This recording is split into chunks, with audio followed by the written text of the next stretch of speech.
ઉનો switch, ultrasonic sensor, MQ2 gas sensor, LED અને વાયર્સનો ઉપયોગ કરવામાં આવ્યો છે. આ પ્રોજેક્ટ આ રીતે કાર્ય કરે છે. આ હેલ્મેટના પાછળના ભાગે અલ્ટ્રાસોનિક સેન્સર લગાવવામાં આવ્યું છે, જે મજૂરોના પાછળના ભાગે રહેશે.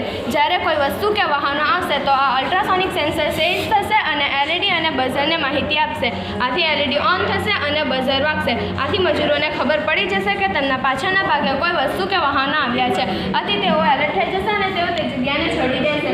અને જ્યારે આપણે ખીણોની અંદર ઊંડાઈ જાય છે ત્યારે આપણા સ્વાસ્થ્યને હાનિ પહોંચે તેવા કેટલાક ઝેરીલા ગેસો અને વાયુઓ હોય છે. તો MQ2 ગેસ સેન્સર એ ઝેરીલા ગેસ અને વાયુઓને સેન્સ કરશે અને LED અને બઝરને માહિતી આપશે. આથી LED ઓન થશે અને બઝર વાગશે. આથી મજૂર એલર્ટ થઈ જશે અને તેઓ તે જગ્યાને છોડી દેશે. અને આખી પ્રક્રિયાને કંટ્રોલ કરવા માટે આર્ડિનો ઉનો કંટ્રોલરનો ઉપયોગ કરવામાં આવ્યો છે.